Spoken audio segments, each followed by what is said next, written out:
हल्ली ना केस पिकणे ही अतिशय कॉमन गोष्ट झालेली आहे। जर एखाद्याचे केस 45च्या नंतर पिकले नसतील तर ते जगातलं एक आश्चर्य समजलं जाईल, अशी सगळीकडे परिस्थिती आहे।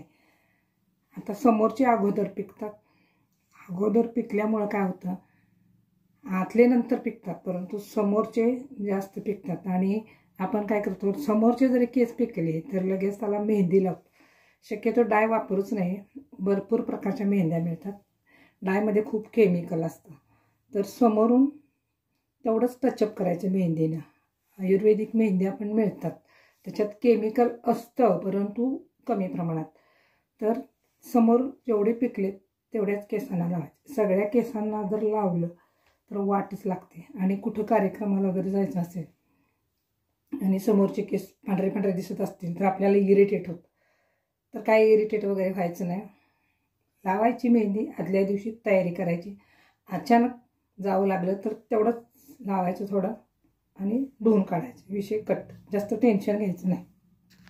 माझ्याकडे एक असा तवा आहे, कदाचित अनेक जणींकडे असेल पण, तर हा तवा बघू शकता जवळून। तर ह्याला इकडं आमच्या इकडे सगळे भिडाचा तवा म्हणतात, भिडाचा तवा 300 रुपयेपर्यंत मिळतो।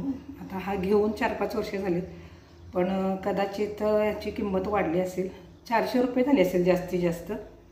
तर हा फार उपयोगी आहे, निर्लेप तव्याचा बाप आहे हा। 10 वर्ष आमच्या घरात 60 वर्षापूर्वीचा पण जुना तवा आहे असा, तो मला कुठे सापडला नाही म्हणून हा मी नवीन आणला।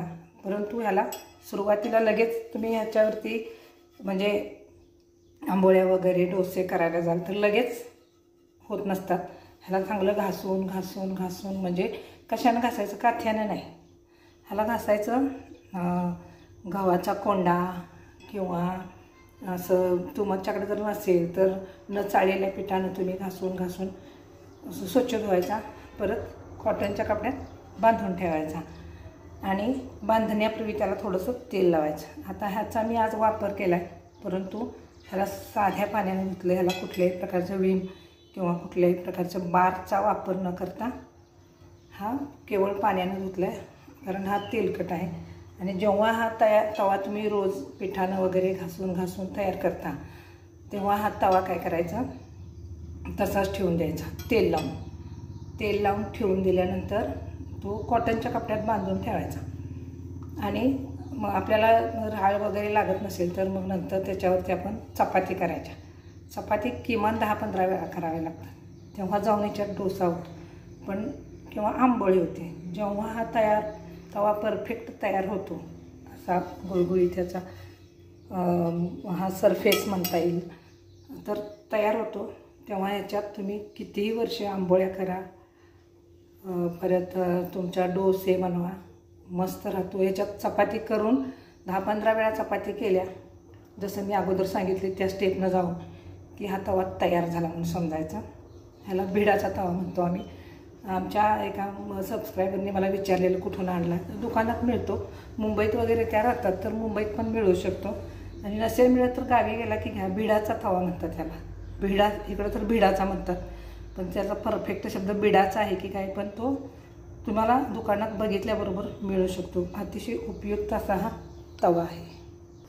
आता शाळेला जायचं म्हटल्यावर सगळं व्यवस्थित ठेवायला लागतं, नुकतंच तापवलेलं दूध ते वरती ठेवून चालत नाहीत। आमच्यात 2 मांजरं आहेत, ते तोंड नाहीत लावत, त्यांना पेडीग्रीच लागते, परंतु कधी कधी पितात ते, हे व्यवस्थित ठेवावं लागतं जेणेकरून मांजरांच्या तोंडाला लागणार नाही। शेवटी मांजर आहे ते तोंड लावू शकतं, तर हे काम असतं। बाकीचे जेवण वगैरे झाकून ठेवणं, डब्यात भरून ठेवणं आणि माझा डबा घेऊन जाणं हा महत्त्वाचा विषय। डबा घ्यायचा आणि मस्तपैकी घेऊन जायचं, मुलांना शिकवायचं, दुपारी खायचं आणि एखादं दुसरं फळ घेऊन जायचं।